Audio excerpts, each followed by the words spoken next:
You're listening to the VICK757 podcast featuring Dwight and Michael Vick talking all things tech.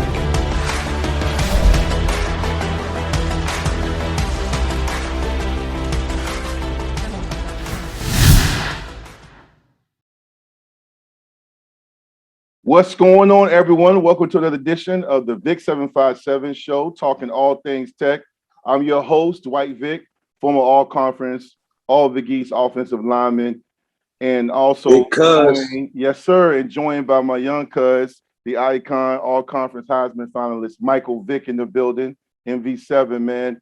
Mike, how you doing? I'm doing great. Yeah. I'm doing great. Things can always be better. I just leave it at that. Well, we're going to dive into everything because everybody's been talking because the news came out about Coach Justin Fuente. But before we talk about that, want to make sure we thank our sponsors off the jump because we got probably one of the best shows in the VICK757 show, talking all things tech. This lineup right here is Hall of Fame, legendary. We're not even going to tell everybody. We're just going to bring them up. We're going to have our guy Danny Noakes join us here in a few minutes. But I want to jump in and thank our sponsors, man. Shout out to Alexandria Restaurant Partners. Once again, they have restaurants in Orlando and Florida. Restaurants include Mia's Italian Kitchen, The Majestic, Palette 22, Ada's on the River. Make sure you check out Thousands, one of my personal favorites in Alexandria. And also they have restaurants in Orlando. I'm going to 80s on the River. Okay. It's my next stop. Okay. My next stop. And Touchdowns, Wings, and Burgers is also a good place too. So check them out. That one too. Yeah. And make sure you show love, guys, to also our other sponsor, man, SoulHoodie.com. Check them out, man. It's a company that started off because the guy that started the company, man, he felt like hoodies were ripping too much in his workout. So he created a hoodie for all people that wanted to work out. They have everything. Check out their gallery. Your favorite teams, local, they can do custom designs. Please support them. They're a big sponsor to VICK757 show. Sir. Real quick, though, cuz, we got another announcement. You got some special things brewing. I saw it. You surprised me, and I keep up with everything, man. We have, and I'm going to get you to speak on that. I just want to bring you in on this. We have the Michael Dual Threat System training. Everybody know how they can get down with that, man, how they can link up and just talk about that. Well, you can go to www.proclass.com/Vic in order to sign up to become the ultimate dual threat. We got training tips. We got educational tips, everything that it takes to become the ultimate dual threat, speed and agility wise. This is for you. If you want to build your speed, if you want to, look at the game of football from a different perspective. And ultimately being a dual threat is everything that, guys want to embody. Like it's the new wave. And I'm just being real. So, it teaches you how to zone read game, how to understand it, how to run it and how to build your speed, and do it effectively. So I'm excited about this. I'm excited to add more. Ultimately, at some point, speed and agility tips in terms of what I use to run low 40s, especially when I was young. A lot of things that people don't believe in, I believed in. That I'm gonna kind of put on display in terms of just how to build your speed. So I believed in it. I know it worked, and that's what I'm trying to encourage the people to go out and pay attention to. So www.proclass.com/Vic, and you can become the ultimate dual threat. I appreciate all the support. Absolutely, man. Make sure if you're trying to be like the GOAT or be part of that legacy or just be the best. Or better than the GOAT. Better than me. Check it out, man. Listen, I saw the announcement on IG and Twitter, and I was happy to promote it on our show, man. So that's a big ups to you, man. Congratulations on that, man. You continue to do great things for the youth and also give everybody a piece of what made you great. But this is not just going to be a piece. I should correct myself. This is going to be you opening the door for an opportunity to get better, man, mentally and physically. Mentally and physically. It's what the game embodies and why I love playing the game so much, because I had coaches who tried to cater to my talent the best way that they could. I feel like I was ahead of my time. And now guys like Lamar Jackson, Russell Wilson, Cam Newton, they're at the forefront of the National Football League. Kyler Murray, these guys are doing amazing things. And The game is just growing, and not just them. Josh Allen, Aaron Rodgers, like, you know, it's cool to be able to put out your training tips and regimens because you can't take it all with you, man. I'm trying to drop some knowledge. Once again, that's the Michael Vick dual threat system, not to be confused with the Michael Vick experience from back in the day, man. You can check them out at proclass.com/Vick. Okay, here we go. We got Danny Noakes with Noakes. We're bringing him early in the show because we got a jam-packed show, and we have to touch on the breaking news that shocked not many, but a few because it came with 2 games left in Virginia Tech's football season. Whit Babcock finally pulled the trigger, and him and former Virginia Tech coach Justin Fuente parted ways a few days ago in the early mornings.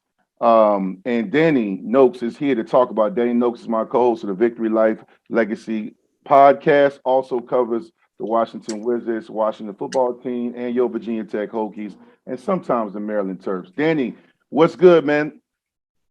How you guys doing? Hey, me and Mike are all dressed the same right now. We rocking that classic logo, dude. I've been waiting. I love Danny, that. you my guy, man. You my guy. We thinking like great minds, thinking like you and This Dwight, is my man. favorite Tech logo. This is my favorite Tech logo. I got it a bunch of places around here. They need to bring that. They need to have that in the uniform. I like it too. Sophisticated. It's No sophisticated. doubt. Like classic. It really is. Mike always giving us them words. You hear this? You know, he ain't Stephen A-ish, but he's sophisticated. Nah, I ain't. But Danny, I ain't dropping them like Stephen A. No sir. Danny, man, let's talk about it, man. Just dive in, man. You know, we kind of knew this was coming. A lot of us thought this was going to happen last year, man. Whit Babcock, Virginia Tech's athletic director, pulled the trigger. I hate to use that term, but, you know, we're talking sports, and made a decision after 6 seasons. Justin Fuente and him parted ways, and basically Justin was let go. He decided, for those that don't know, per David Till, another media beat writer to cover Tech, Fuente decided to not finish the season out and coach the last 2 games, and they settled on $8.75 million as a buyout. Danny, what are your thoughts about the firing? Yeah, so there are a lot of really interesting tidbits there, Dwight, that you mentioned that actually fall within this larger news, which is that Justin Fuente is no longer the head coach at Virginia Tech. And I think it starts with the timing, right? And like we talked about last week, guys, we weren't sure when this was going to happen, but this was exactly one of the scenarios that I threw out that could happen.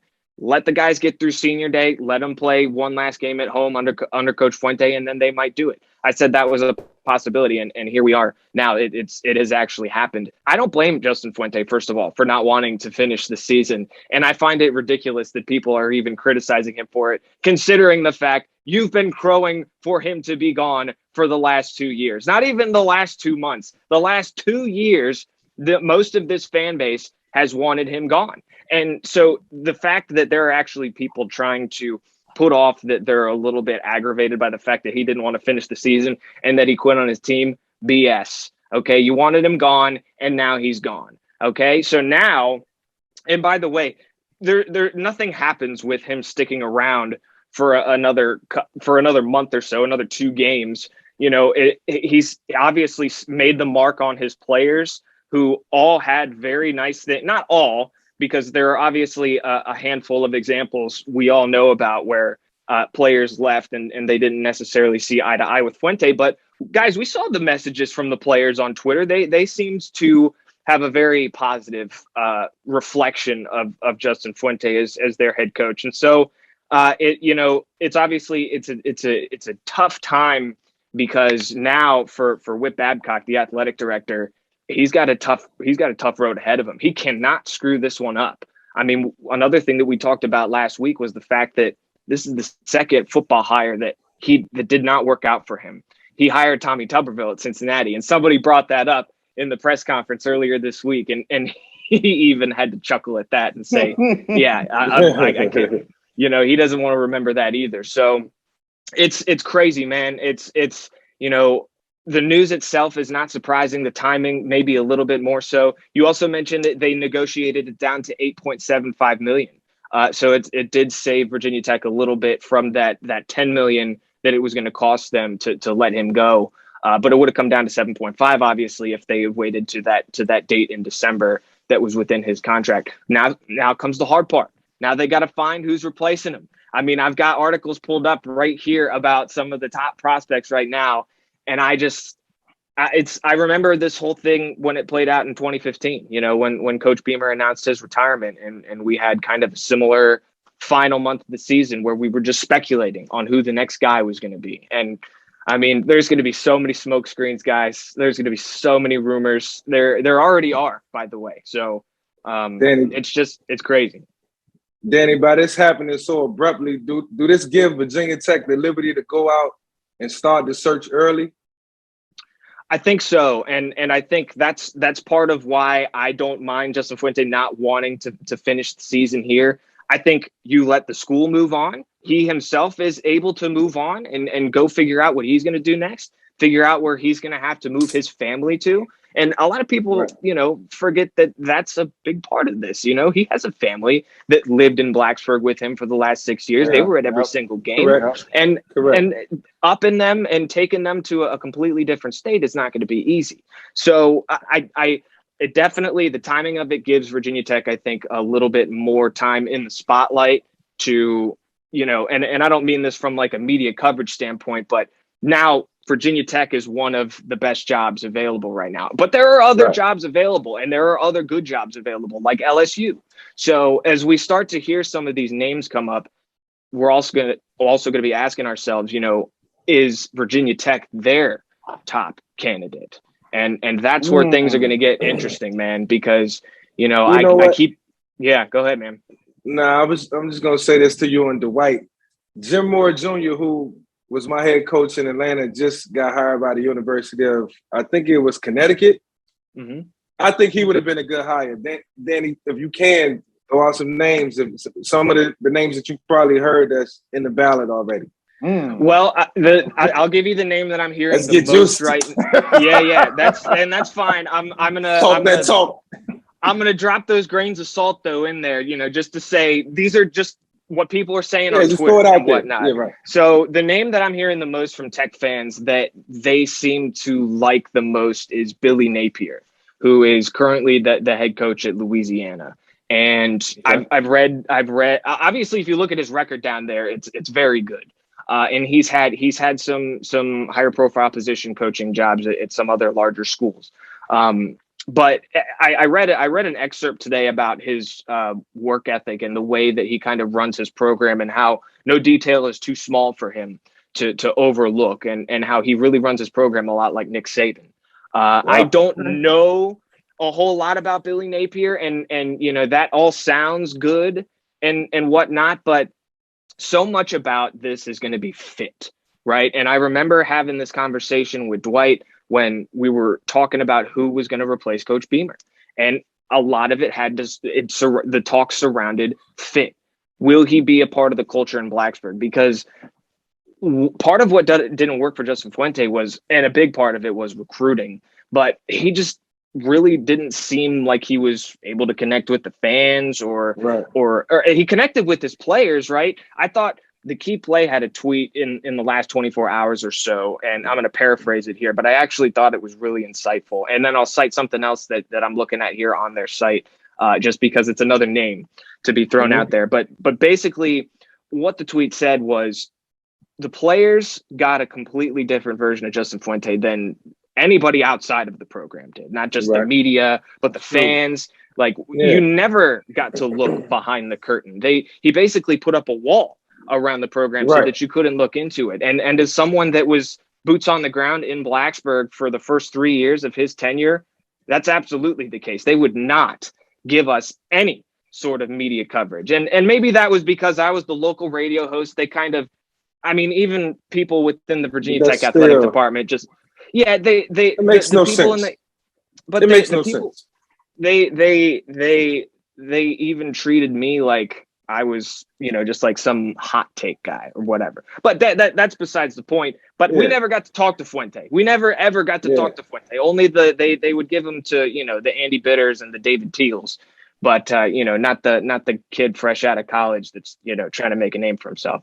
But I thought the point about the players getting a different version of him, then everybody else is a good point. You can't do that now. That's not an option in today's society. With social media and just the way everything is accessible right now, you're gonna be at the forefront all the time. Yes. All the time. You're the spokesperson. Yes. You're gonna be the spokesperson really for the whole athletic department when you think about it, because football is, and this is the case at a lot of schools, football is king in Blacksburg. Always will be. And always will be. Darn it if Mike Young isn't doing just an amazing job and has a team that can make a deep tournament run that I hope we get to talk more about, guys. We will. Yeah, they're very good. But I tell you what, it's just like what I say on the air in Washington, D.C. As fun as those Nationals championships and the Capitals championships were, nothing will touch if that football team wins another Super Bowl. Nothing will touch the party. Everybody will come running back because football's king, man. That's just the way it is. Danny, one last question before we let you go, because our guest is getting ready to jump on. Our next special guest joining the show is getting ready to jump on. J.C. Price, my former teammate, the legendary defensive tackle, one of the best to ever do it in the history. Shout out to J.C. Price. He has been named the interim head coach.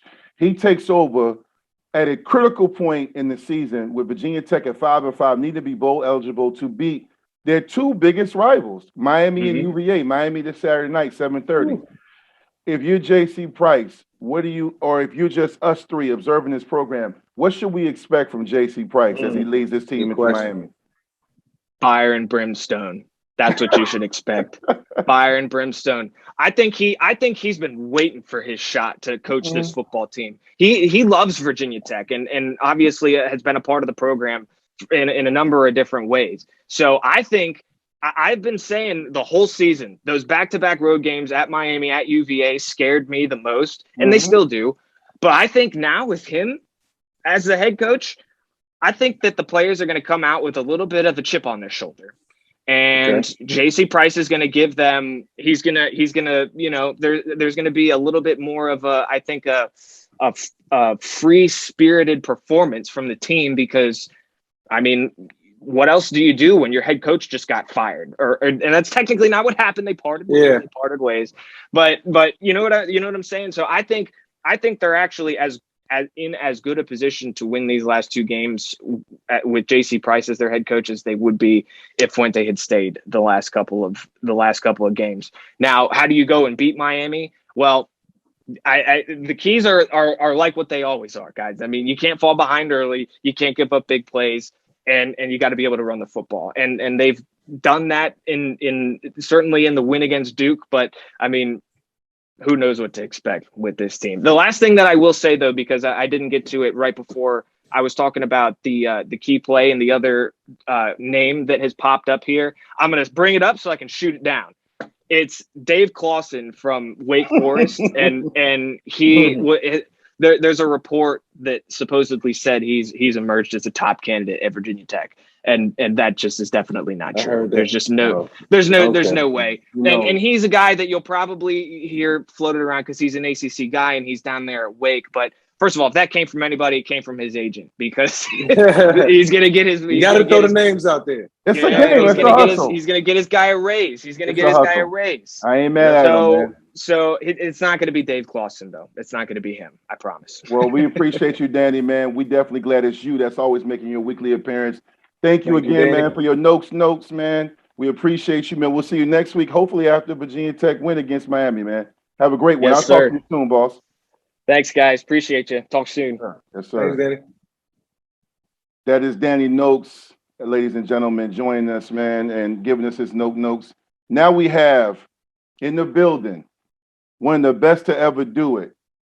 We are talking all things Tech, but we're now talking all things Tech and the Miami Hurricanes, none other than one of the best linebackers of all time, not only for the Miami Hurricanes, not only for the state of Florida, but for the Baltimore Ravens and anybody that ever wore number 52. We have the great Ray Lewis joining us on Talking All Things Tech, the VICK757 show. Ray, how you doing, boss?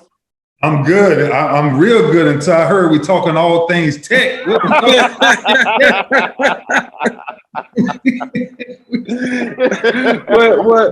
we brought you on because we want to hear about the rival. We want to talk a little Miami too. Okay. I got messed up. I thought y'all was talking about the Tech I'm in, the other side of Tech, but y'all talking about Virginia Tech. Well, you know what, Ray? We talking Tech and Miami. I told Mike, I said we got to get Ray on, man, because I don't know if you remember this. Several years ago, towards the end of your career, my guy Tyrod Taylor was backing up Flacco. My longtime friend was the assistant O-line coach, Ty Washington, who'd be on the show. I would get tickets because I live in Northern Virginia. I came up there, and you and I and a few other guys, we had a great conversation in the players' parking lot. And you have a memory like none other. And I said, hey, Ray, I'm a few years behind you. We played y'all, man. We had some battles.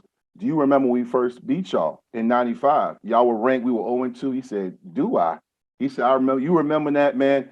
And one thing I want to ask you this, and I'm glad I got you on the spot. It's no doubt Miami, your number one rivalry in college is Florida State. But after that 95 win, Virginia Tech and Miami begin to have some of the best historical battles in the Big East and the ACC. Is it fair to say after Florida State, we have been, in partisan battles, so do y'all recognize us as one of your rivals? 1995, Jim Drunken Miller and what the freak? Yeah, I do, and I think Miami and Florida State, because we was never in the same conference, right? So that was just that rivalry. But I think the reason why Virginia Tech became Miami's rivalry is because we were both in the Big East, and you guys were starting to come on. And 95, when you guys upset us, I'll never forget it up there, Blacksburg. It was like, what the freak? But then we knew that you guys were putting together, right, the type of teams that was gonna, produce everybody, right? The Antonio Freemans, the Michael Vicks, and people like that, man. So we knew that rivalry was kicked off definitely in 95. Yeah, Ray, real quick, Mike, before I was a red shirt freshman watching from the sidelines, and you made a tackle on my brother, Brian Edmonds, God rest his soul, the fullback. And you looked at us on the sideline, you said, damn, them Canes are coming. You said, damn, them Canes. With passion. Yeah. I said, yo, this dude, I had never seen, real talk, I can be a fan now, I'm done playing. Nobody wore the 52 in a uniform like you in Miami. You had the spat right, the wristbands. Boy. That's back when we tied the jersey up with the waist and the belly button showing, You know what I'm saying? But Ray, this is a big game for both teams coming in this weekend, man. But before we break down the matchup, both teams 5-5. Miami holds overall record series 23-15 over Virginia Tech. Just talk about right now your thoughts on Miami, man. Trying to recapture and get back to those days that we're talking about back in the late 80s, the 90s, the glory days of the U. Yeah, I think, and I've, openly spoke about this a lot, man. You look at everything that's going on with the U. And one of the things, sometimes we always try to take people back, right? To say, go back to the U. You need to get back to the U. Is the U back? There's no such thing as the U back, right? It's a new era. It's a totally new era, right? Like back when that era was going, man, we was playing football a whole nother style, bro. That was an entirely different culture, right? You had the legendary Orange Bowl that everybody walked in, fear just being in there, right? Just because of the atmosphere. Right? And you talking about the era now, you have these kids playing in an NFL stadium that the NFL team can't fill that stadium, right? So I think a lot of times we confuse, keep going back. Is the U back? Is the U back? I'm gonna tell you, man, like where we are now, look, and it starts with leadership at every level of life, right? You got to get back to the right leadership. That's what made us so dominant. What made us so dominant back in the day was we had so many leaders, like so many, right? To keep each other accountable, to make sure each other was going at it and working hard. Now we was doing our thing, having fun at the same time, but that's what the biggest difference is, right? And look, it's not just Miami, right? It's everywhere, right? Yep. Like, yeah, these kids, they see it differently, man. Yeah. And if one thing I say, and me and Vic talk about this all the time, is if it's one thing I would say, it's one thing to study your history. It's another thing to try to change your history. Yes. And on the way to change your history is you must take ownership. And I think a lot of players and a lot of people at the UM, they have to take ownership to what true leadership is. Yeah. Hey, Ray, very interested to hear who was some of the players that was on the team that you played with that probably went on to play in the pros, guys who just made an impact. One, that's the first part of my question. And two, you talk about the culture. What do you think the biggest difference is now based on what you've seen or heard and based on the way y'all, accepted the culture? Yeah, bro. Or created the culture. Yeah, you gotta think, man. I played with so many legends, right? Like I go all the way back to '93, right? When my first start was against Virginia Tech. Yes, I was that. Oh, really? Yeah, I was watching it. Yeah, I came in. Robert Bass got hurt in the second quarter, and I came in, and the quarterback was Maurice DeShazo. Yep. And Dwayne Thomas running the ball. Antonio Freeman was at the wide receiver. And I came in, and what's funny is, right, you got to think this when Warren Sapp was becoming Warren Sapp, right? Okay. Remember, on that same defense, in front of me was The Rock, right? Dwayne Johnson. The Rock was out there with y'all? Yes. Rocking out? Yeah. You, bro, it was. Oh, my God. I had a culture of leaders, like, around me that even when I came in as a freshman, I couldn't act like a freshman. I had to act like, if you step on this field with us, you're gonna act like we act, right? You're gonna respect every call, you're gonna know every call, you're gonna get to the ball, you're gonna get to the football. So when I say Sapp, when I say Rohan Marley, when I say The Rock, when I say Carlos Jones, when I say, oh man, there's so many, bro, I can go on and on because so many of those guys forever changed my way that I saw college football coming in, the way I did and things like that. So yeah, that's the first part of the question. The second part was what? Culture. What do you think is the difference now in the culture there and the culture y'all created? I'm gonna just tell you the truth, right? And it's not just in Miami. These kids are distracted, man. Like, bro, that was a different culture. All we knew was football. Right? We didn't have no other distractions, man. Every day, bro, let me tell you something, Vic. This honest got me true. Every day we was challenging each other, either in races, in the weight room, something to get better at your craft. Right? Yeah. It wasn't right. You had, first of all, you had to have a little money to have video games and things like that. Yeah. There was something going on. Bro, you had to have something going on, and all of that wasn't there. So when you watch these young kids now, and listen, I'm not just saying at the collegiate level, I'm saying at the pro level as well. Like, the culture is different. The way that you appreciated your craft is totally different. And when you see the difference now, I give you an example, the best example ever, right? College, pros, whatever. And you know this, Vic, there's no way if Michael Vick is in a game, there's no way I'm taking one play off. I'm not taking no play off. I don't care how tired I am. I'm staying on the battlefield, right? You want me to tell that story about the preseason game when I asked you before the game, Dwight? I asked them, "Hey, you try to talk to guys before the game to try to butter them up, especially on defense." And I hate to cut Ray off, but to his point, I had to ask him, like, Ray, how long you playing? Guess what he said? What? As long as you playing. I'm like, yo, really? That's what y'all talked about in y'all meeting? But yeah, so on the battlefield, Ray, is where you stand. You wanted to stand in terms of who's out there. You're not coming off the field. Yeah, bro. That's what the culture was, right? And now is if you get tired, you take a break. Nah. On the school, bro, come on. You know the way the game is played. And that's what I'm telling you. That's why I see the cultures really starting to change now, right? Because the culture at one time, your respect came from your peers. Your respect did not come from social media. Yeah. Your respect did not come from how many people like your video. Who cares? I'm out here to hunt, right? I'm out here to do what I do. And I think that's the biggest difference of the culture. Yeah.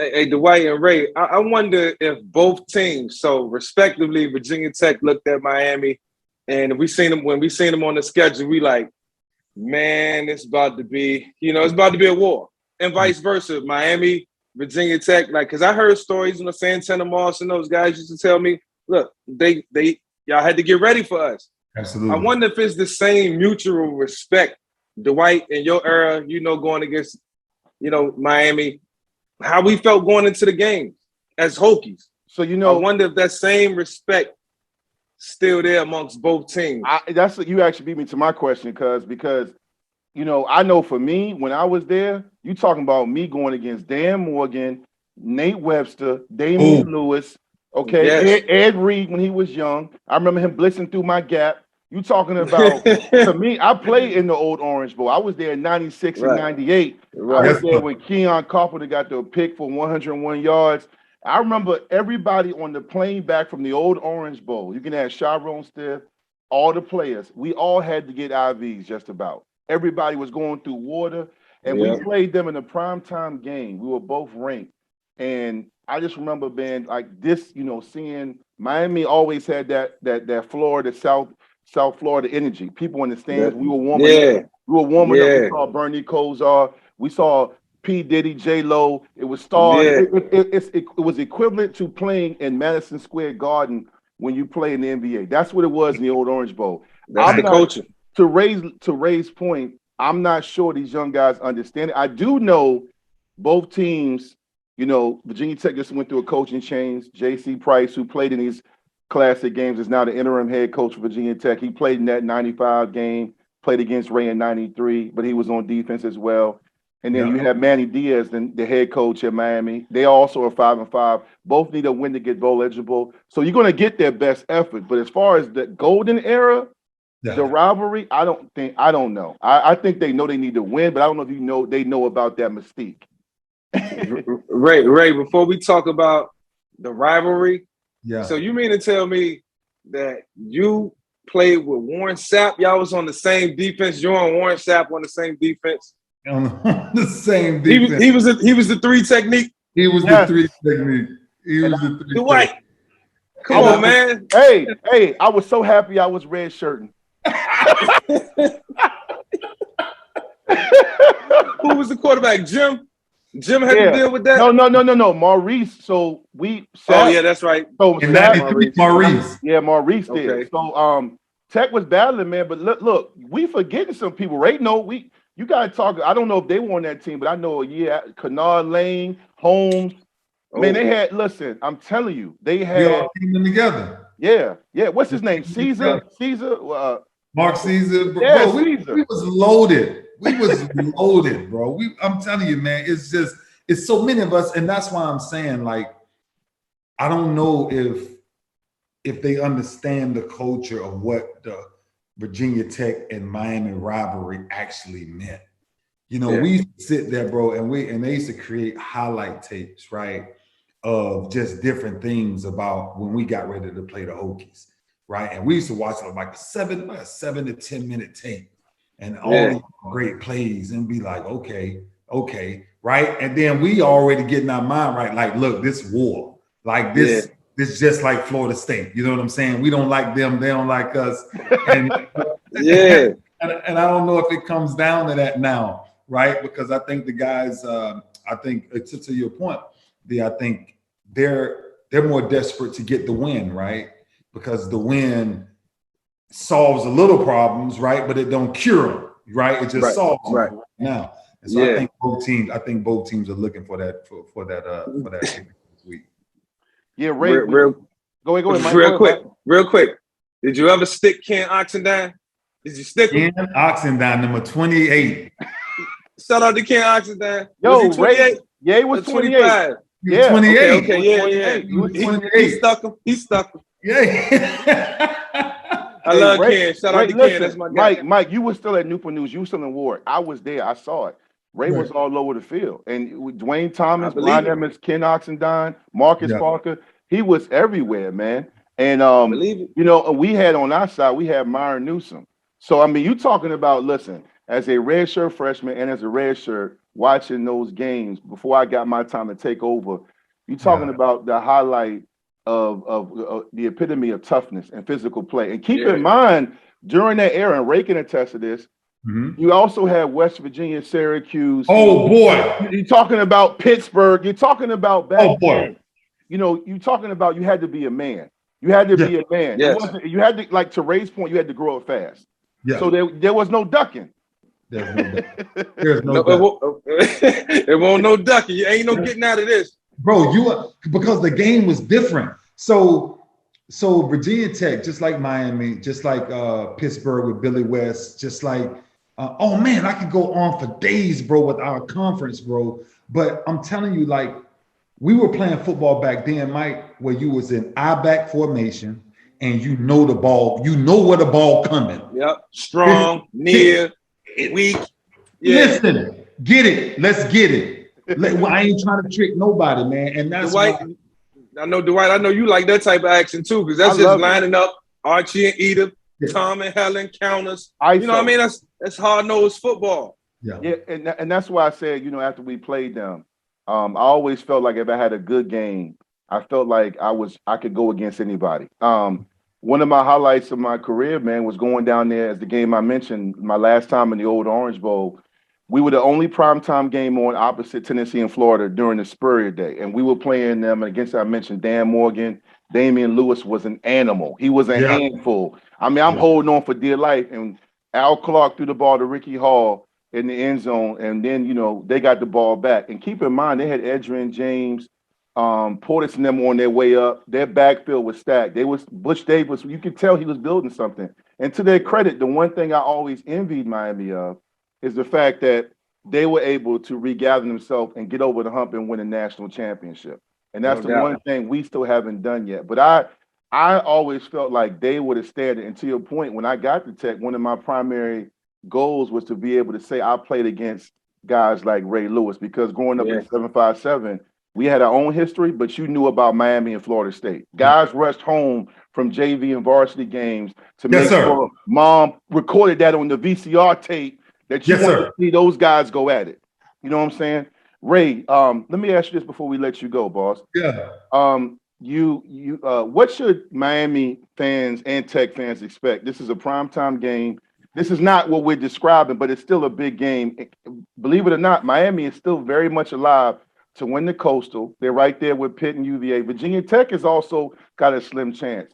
They both need to win to be bowl eligible. Your brother for life, Ed Reed, is down there. Manny Diaz is the coach. He's riding the ship. They've had some tough losses. Most recently last week with the spike that the clock run off.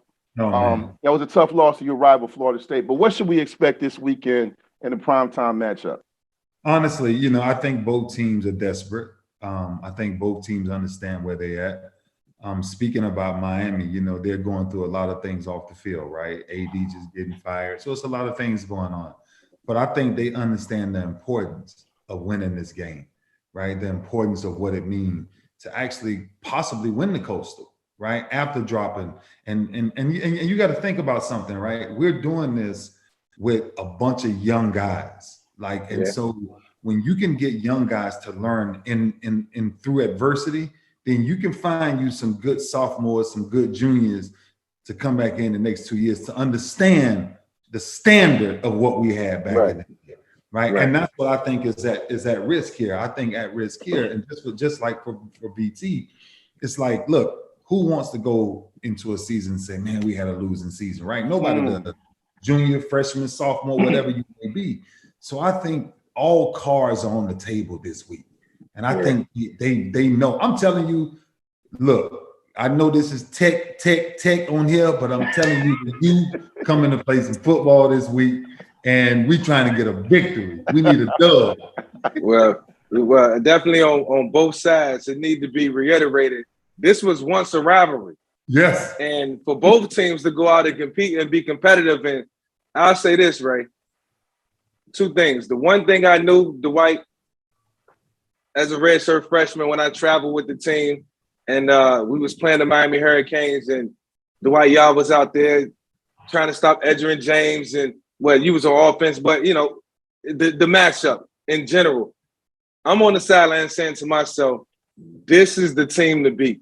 If we're gonna make it to a national championship, it's gotta go through Miami. This is about as tough as a group of dudes, gritty, that I'm ever gonna see. So that was ingrained in my mind. And because do you remember I warned you? So when you took over, I came back. I was working with Mike Gentry trying to get back in the league, and y'all were playing Miami at home in Lane. It was another big matchup. Yep. And Santana Moss and them were like, yo, we coming Reggie for y'all. Wayne. And I told like, you, I said, Mike, you about to experience something different. Yep. And you went through it. And you looked at me like, all right, cuz, you know. Yeah. And you know, I probably really didn't care. I was ready, but you know, thank God it won't Ray Lewis. I had to deal with Dan Morgan. You know what I'm saying? But you know, with all due respect to my brother Ray, you know what I'm saying? That's big bro. Like we go way back and you know, strengthen our relationship. Now I say this to the Virginia Tech fan base, the White. This man was the only football player that I ever feel playing against. He know I'm not afraid to say it. I tell him all the time. That game when he came and told me that it's a preseason game, Dwight, and I'm like, Ray, how long y'all playing today? I'm trying to be cordial and nice, and you know, we talking before the game because I don't want to get smacked. I want him to take it easy on me, bro. Like as long as you play, I'm like, yeah. Hey, hold on. Like, you serious, Mike? And then guess what, y'all? What? Guess what? Ray running away from Ray. Somebody else ended up tackling me and breaking my ankle. All because so I ain't afraid to admit it, y'all. That's my big brother. He was one of the best linebackers that ever is the greatest linebacker to ever play the game. And I take my hat off to him. I salute him. I'm a salute him too, real quick. Because when I also want to reflect on is when I got a chance to talk to him after the Ravens played that day in the parking lot. The one thing that's not talked about enough by this man, and I'm a humanitarian as well, is he continues to give back, speaking engagements, donations, volunteer work, motivational speeches, working with cancer patients, going back to the hood where people forget about it. Thank you, because we are so much more than athletes, and you epitomize that. You give countless time, volunteering, helping behind the scenes that's not put on IG and Twitter. So thank you, man. Thank you, Ray. And big bro. Hey, Ray, real quick though, I know you got some stuff going. You got your own shows. How can people keep up with you? What podcasts? How can they subscribe to what you got going on? Yeah, man, you can find me anywhere. You can find me on my IG. Everything is at Ray Lewis. It's really easy. I do a podcast every Thursday on Facebook. Vic has been on it a lot. We've been having fun on there. Yeah, I'm doing a lot of amazing things, and I'm really excited about my next few initiatives that I'm doing. Just give you a snapshot. Won't go into too far, but the overall brand is called Hood Makeover, and I'm really passionate about it. And it's a lot of great things going to come from it. And yeah, man, I played the game to build men. And now I'm playing another game in life to rebuild men in another way. So it's really exciting to keep the journey going. So I appreciate you, man. Absolutely. Appreciate you guys having me on. Thank you. Ray, I love you, bro. Love you, big brother. I'll see you soon. All right, Vic. I'll see you soon, Mike. All right. Be good. All right, baby. Be blessed. All right, Thank you. Yep. One of the best to ever do it, ladies and gentlemen, man. I know this is talking all things tech, VICK757, but if you don't appreciate Ray Lewis, man, you don't appreciate, you can't appreciate his passion for life, the game, and what he represented, then I can't rock with you, man. Yeah. That's just me. You know what I love about Ray is the energy that he brings, the passion, and just in regular conversation in general. He's one of the guys I can call up and say, Ray, I'm having an issue with this, just like I can call you. And I can get that direct advice, uncut. This is how it's supposed to be. He's not going to be cut around the, try to cut corners. Yep. He's going to tell it like it is. And he's certainly a guy that you just appreciate what he stands for. I tell you that, cuz. No doubt, man. And I'll just say this before we introduce our next guest. When I talked to him in that parking lot after that game, when I was there to see Ty Washington and Tyrod Taylor, two former great Hokies, Ray and I talked so long, I lost track of time. We were talking about the city of Baltimore, just life in general, man. He is just special, man. And he treats everybody from the custodian to the fans with passion, man. But that's a lot, man. But you know what? We got another great guest joining him. My former roommate. He is also another guy that's down in Florida. You're down in Florida, Mike. And we also got Todd Washington, former all-conference center for the Virginia Tech Hokies, former Houston Texans and Tampa Bay Bucks, Super Bowl winning coach with the Baltimore Ravens, and Super Bowl coach. Nice Player, won Super Bowl with the Tampa Bay Bucks as a player, man. Todd Washington, also now coaching with the Jacksonville Jaguars. What's good? How you doing, Todd? Doing well. Wish we could have a couple more wins, but no, we're doing well over here in Jacksonville. We're keeping the guys in tune. They're all dialed in. They're working their butts off, man. We just got to find a way to carry it over to the field, but it's been great.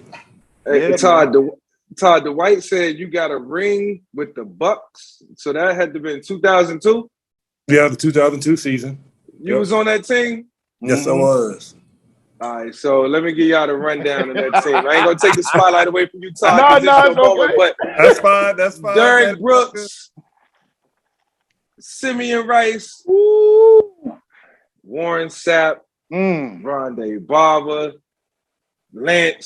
And Todd, I know you on the offensive side of the ball, but that's what I was dealing with. So if it wasn't for those guys, we would have won it all that year. If it wasn't for the Bucks. I had to say that piece. But congratulations to you, Todd. Appreciate that. I had to block those guys for 5 years, so you can imagine our life. Yes. Those guys actually, that 5-2 Bear defense came into play because of you. Ooh. Because of who? Because of Mike? It was because of Mike? Warren Sapp ain't never tell me that. No, that we were never a 5-2 Bear team, but we put in 5 D linemen because we needed all 5 offensive linemen occupied, and so we had Derrick Brooks spying you. He was one of the toughest linebackers we had. So he made the game really difficult, very difficult for me. Oh yeah. FYI. Oh man, Todd. Before we jump into talking all things tech, because I know you got some insight and opinions about the state of our program right now. You and I go back since our days in middle school, man. When my dad was preaching on the show, we are definitely brothers. And you are coaching in the NFL, man. You played, you won one as a coach, as an assistant coach with the Ravens, and you won one as a player as Mike, and you reflected on those great teams in Tampa, man. Coaching is a tough business, and most of the time, the casual fan doesn't realize the hours you put in. Even trying to get you on the show, man, just talk about the grind of coaching, because you're also in Jacksonville, where you're trying to get Jacksonville, you and your staff, you and all the coaches, trying to get you guys to relevancy and to build a program. Just talk about the hard work that goes into it. You're a son of a coach, God rest your dad, so he was a great man, a great coach. But just talk about how hard that goes into, because with Fuente getting fired and all these coaches, getting paid to leave and getting all these big contracts, people see money and they see expectations. But what goes into it, man? As a coach, everything, your heart, your soul, your life, everything goes into game planning and going over the nuances and going over the details. And you're doing this just for 3 to 4 hours of action. And when you put your heart and soul on a piece of paper and you want these young men to, and that's what they are, young men, to execute it. And when they do it well, it's the greatest feeling in the world. It's a great sense of accomplishment that you got something done, and these guys see it, and that feeling is addictive. It's addicting, and they want they want more. But also on the other side of that, when you put all that work and time in and it doesn't go your way, okay, now the low is crazy low. It's depressing to a point. So here I am just putting up to 18, 22-hour day, sometimes sleeping in this building, and we're not getting the results that I was expecting to get. So the next week comes up. Do I dwell on it? Do I wallow in self-pity? No, I have another opponent to get ready for, so I have to do it again. So you have to have a very short memory span in this profession, but you can't forget about the mistakes and all those things, because we are always chasing perfection. And even though we're not perfect, we're going to work awfully hard to get to that point. And let's be real now, with coaching and coming and going, this business is not for everyone. Yeah. There's zero job security in this profession. Right? There is no job security in this profession. You also have to watch yourself, because to be honest, there's not a lot of jobs in this business. And there are a lot of people who are capable and who think they're capable of doing your job better. And they are going to try everything they can by hook or by crook to try to get in that spot. So you try not to worry about those things because you're always pressing forward, but you're getting it from all sides. And again, it's not for everyone. Hey, Todd, I spent some time at Andy Reid's training camp, and I was interning to become a coach before I got the call from Fox to come audition to be a sports analyst. And the one thing that was tough for me was having to understand the offense and then teach it, but not going to execute it. So as a coach now, what's your satisfaction in terms of coaching, and for guys, former players who want to become a coach, what should be the thing that you look for as far as satisfaction from, what you get out of your players as you coach them? Like, what's your satisfaction to you? For me, my satisfaction is because I'm with the offensive line, but with obviously any position, when I break something down for that player and I install it, then I teach it, then I walk through it with you, and then we rep it full speed. And once you start to see what I see, that's the accomplishment for me. Okay. Now, you may go out there and practice in the game. You may do it the way I want, and you might get your butt kicked. Okay, that's on me. But I'm satisfied that you are actually doing the things that I asked you to do. Right. So when something goes wrong, and if you are doing my teachings, okay, now let's sit back, let's huddle up. What can we do to make the adjustment? Now, but if you're out there doing your own thing, after I'm still trying to install and teach and do all these things, and you're going out there going rogue and you're going own program, now that's a problem. That's a big problem. Yeah. And it's a major balancing act. All right, I'm talking about you have up to 12 offensive linemen in your room, so you have 12 personalities, 12 different attitudes. So you have to, and everybody learns differently. So I'm trying to find a way to get them all doing what I want, so I can be satisfied with them and get them ready for game day. That's amazing. Yeah, no, Todd. All right, so let's talk about it, Todd, because you and I go way back. Let's go. Coach Washington, you text me. Mike Todd been texting me since he was, back when he was interning GA, and when Tech is on, he'll text me. What was that? What the guards are too high. What kind of play is that? We keep it real, because we played the game and we know what it takes. So our alma mater, our university that we all love. We're talking all things Tech with Todd Washington, Jacksonville Jaguar O-line coach. I want you to tell us your thoughts about what's going on with the program, what you've seen. We know you already know Coach Fuente has been let go by Whit Babcock, AD of the Virginia Tech Hokies, in his 6th season. He had 2 games left. We play Miami this week, 7:30 in the primetime game. What are your thoughts, man, about the program and what you've seen transpire over the last several years, especially during the Fuente era? Well, I mean, it's a lot. And over these last few years, you have definitely seen a steady decline in play, performance, attention to details, and some things that are easily fixable, correctable things, and we're getting beat on those things. And that's something that's not a Virginia Tech trait. The one thing about Virginia Tech is that we paid attention to the little things. We were experts at little things. Those things were not going to get us beat. And when you have a whole team focused on the little things and focused on one common goal like that, it manifested into something bigger, something that we really couldn't explain. It's just that we were so well prepared that we expected to win no matter where we were, who we're playing, and when we stepped on the field. Wow. Didn't matter if we remember now when we first started off, Dwight, it was 12 o'clock games, 11:30. We didn't know anything about prime time. We didn't know, but as we continue to focus on those things, all right, people started noticing how good this program could be and on the rise. Okay, let's put them in a prime time slot, see what they can do. Mm-hmm. And so we eventually worked our way up to being a dominant program. Now, when this new regime came in, AD included, I feel like they just wanted to take the good parts of what was done with this program, what was accomplished.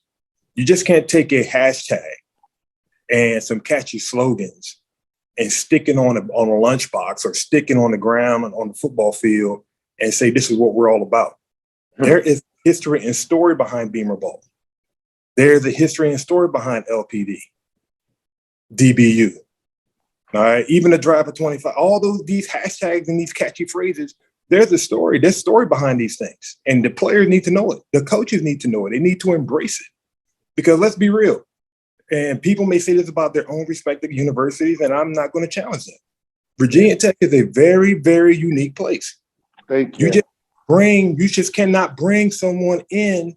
I'm not going to say from the outside, but you just cannot bring someone in who does not embrace what we're all about. Talk about it. Thank you. Yeah. And it is not us for, like we said it before, it's not us looking for tickets. It's not us looking for handouts. We just want to be part of something that we helped build. We put pillars in the ground. Right. We put rafters on that ceiling. Yeah. We put that wall, we put drywall up in there. And everything new after that is because of the people that came through those doors. It's not because of you, it's because of all of us. And so when I see the direction this program is going, it hurts. Because I know we're much better than what we have shown. And I knew there was going to be some issues when, it was years ago, but 2 years ago, I was coaching with the Jets. And we were looking at tight ends, and Dalton Keene name came up. And Dwight, I told you this before. John Dunn, our tight ends coach, came up to me and said, "Todd, I want you to see something." He walks in, and he's got Virginia Tech football film on. He's looking at Keene, and this first question is, "What kind of offense are you running? What is this? I don't understand what you're trying to do." Now, when you're getting it from there, at the highest level, okay, something's up. Something's not right. And we're losing to teams that we should not be losing to. We're struggling against teams that we usually just stick our foot on and just walk over to get ready for Miami. So whatever we have to do to get that back, it's a long road because it was allowed to fester for too long. Yeah. So Todd, you mentioned the offense. I just wanted, I printed off an article. I'm actually in it. It was released by the Roanoke Times today. It is I highly recommend everybody watching and listening to us on Spotify to go to the Roanoke Times. It is a long article, but it outlines basically what Justin Fuente did to really hurt his tenure and time at Virginia Tech. And one of the things that I'm gonna paraphrase this in the article, it came out that sources said that Brad Cornelison would tell Burmeister. You saw the article, Todd? Just read it. I read it before I came on. To keep the ball, even though you could pull it on his own read. He basically would tell him where to throw the ball. And there was a time that there was a play where he threw the ball to the open receiver instead of where he was told to throw it, and he got ripped. So basically, I tell people all the time, fans aren't stupid. If you look at the games, there were many times, the West Virginia game comes to mind, Richmond, Carolina, where Burmeister keeps it, or if he pulls it out the belly of the running back and goes, he's going to go for 50 yards.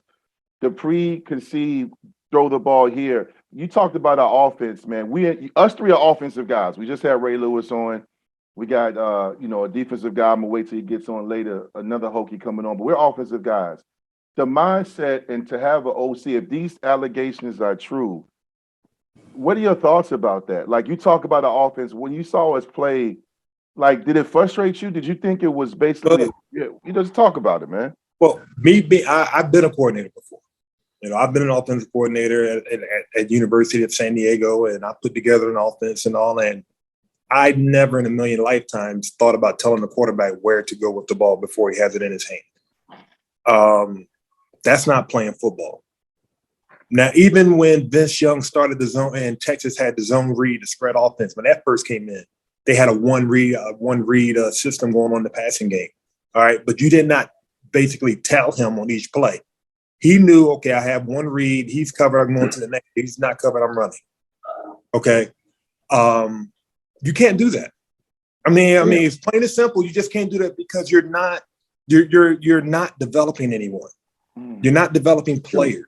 Players want to come to your school because they want to be developed. They want to work. They want to work. They want to be coached hard. Yes, some of them want to go to the NFL, but they want to be in a position to win.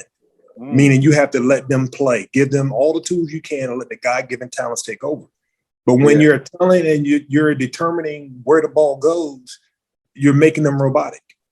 And the game is not played by robots. That makes absolutely no sense to me, Dwight, in terms of just coaching in general. And I just asked Todd a question like, what's your satisfaction? And I think when you look at, just talking to both of you guys, and like you say, we're all offensive players, and just from just hearing that, when you coach the game of football, when you coach the quarterback position, you coach it from a broad spectrum, right?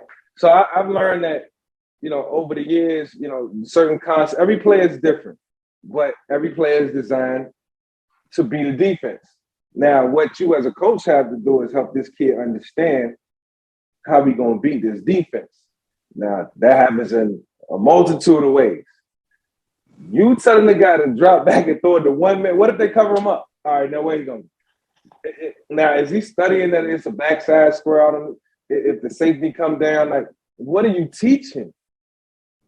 And it kind of disturbs me at times because I know some of the greatest coaches are guys like us. I'm gonna toot our horns. The guys who played the game, who teach it with a certain amount of respect, who teach it, looking for certain results because we've experienced those results. And you got to be careful because you can't always allow guys to come coach kids who really haven't been coached hard themselves or played at a high. Not saying that you got to play in the pros or you got to be the greatest college football player, but some guys who come up as running backs can't coach quarterbacks, and some guys who played on the defense side of the ball can't be offensive coordinators or vice versa. Guys who came on the offense side of the ball can't coach defensive backs. You got to be real careful in how you bring in these coaches, man, and moving forward. I think it's all got to align, man. You got to have the right people in place to get to where you want to go. It's one thing to recruit them, D. Todd, it's one thing to recruit them, but you still got to coach them. Yes. You can have all 5 stars in a bad system. Lose. So man, that just disturbed me, D, to hear that. And hopefully our program can continue to move forward from here and go in the right direction, which is upward, man. And I think we all gotta somehow, some way try to take part in that. But that's very disturbing, man, to hear that. And it is disturbing. When I read it and Todd read the article and everybody listening and then watching our show, make sure you go to the Roll No Times, man, and read it. It is a very well written article, and by my guy Mike, and it just highlights the issues. So many, not just with the offensive play calling. Trey Turner, the great wide receiver that's currently at Virginia Tech, was on our show early in the season, and he talked about how he played with 7 different quarterbacks, and how we averaged 10 players per season in the transfer portal. Many of them starters. We talked about this last week with Hendon Hooker, who now has, I think, 27 touchdowns and 3 picks at Tennessee. Todd, you have always, since I've known you as kids, when we played at Tech, you have never held back on speaking your mind. Not to be disrespectful, you've been very honest and truthful. I love to hear your thoughts, and I want our listeners and viewers to hear your thoughts on what, not so much who Tech should hire. I don't want a hot take on a coach. When it comes to getting this program back to the level that it should be, 10, 11 wins, competing for championships, what does Whit and the staff, the administration need? What kind of coach and coaches should we have in Blacksburg? All right, I'll answer that, but real quick before we move on with that article, if you're telling players where to go with the ball, I can see why we had so many quarterbacks and why we had so many quarterbacks transfer. Because you have gifted players, gifted, talented quarterbacks that come to Blacksburg to leave because they want to be successful. And be successful because they're not going to sit here and be told where to go with the football. All right, that's bad ball. That's bad business. You can't do that. Now going forward, like as far as what they look for in a coach, that's a great question because it's something that has to be a person that comes in that understands the culture, where this program has been, where it was going, and where it is now. They have to understand all that and what we're trying to do. You have to embrace your alumni, because without them, you have nothing. You just have a bunch of guys playing ball, and you need, it's a family when you include everyone. Honestly, whoever this coach is, you cannot have a bunch of friends on your staff. You cannot do it. And I tell you right now, it happens everywhere. It happens in the NFL, happens in college, everywhere. Yeah. A good friend of mine told me this, a good mentor of mine told me this years ago. Hiring friends will get you fired. Hiring friends will get you fired. You need to have, if you're going to come into Blacksburg, you may bring us some people you know, but you need to do the vetting process. You need to do some interviews, some actual face-to-face, one-on-one interviews with coaches that will make you think outside the box. You might be surprised at what you have. Yep. And once you finally put together a staff that can actually work well together, you need to pack up and go right back and win the state of Virginia again. Thank you. There is plenty of talent in our state to go off and do the things that we need to do. If you don't believe me, look at Pitt's roster. Oh my God. Yeah. Look at Pitt's roster. All them dogs, right now, they should be in Virginia wearing Hokie colors right now. Yep. The running back from Ohio State. Exactly right. And Notre Dame. Yes. Yep. Yes. And honestly, it's something as simple as starting an open dialogue with the coach, with the player, with the player's family. All right. It doesn't matter if you're the head coach of Virginia Tech and you're in like Fuente, for example. I mean, I'm not trying to beat a fart out of a dead horse. It is what it is. But if you're going to go and be the head coach of Blacksburg and be the man in Virginia Tech, you need to go to the 757. It doesn't matter if you don't know the coach. Your job is to get to know him. And sometimes it's just a simple handshake and hello, coach, and make eye contact. That's all they want. Playing some golf, grab some lunch. Yeah. That's all they don't want much of your time. They don't want much of your time, but they want to. They want to be exactly. They want to see that you care. If you care and you are genuine about the person you are and the person that you are portraying yourself to be, if you're genuine, all right, those meetings don't take long. Hey, fellas, my head coach in high school, Tommy Raymond, one of the GOATs, one of the GOATs, coached me on offense, had two of the best linemen coming out of the state of Virginia. I ended up going to the University of Virginia. And I waited until I walked off and got him, by himself. And I'm like, Coach, why not Tech? Like, they haven't heard from nobody. I'm like, what? Yeah, bro. You're Tommy Raymond. You dealt directly with Frank Beamer. You delivered me and a bunch of others. Yes. Why? Yes. And so it just it's just kind of confusing, man. I think we got to make this right moving forward. And again, this is not me knocking the out-of-state talent that we have. I'm not doing that. I'm just saying that the way this program was built historically was majority of Virginia, some of Florida, Carolinas and Georgia, and that was pretty much it. Some DC talent. That was pretty much it. Yeah. And if we're able to get something from past those states, all right, he's better be a dog. Because I can tell you there's several guys that I can think off the top of my head that came from out of state that didn't pan out, and they were 5-star guys. Jason Florida. Yeah.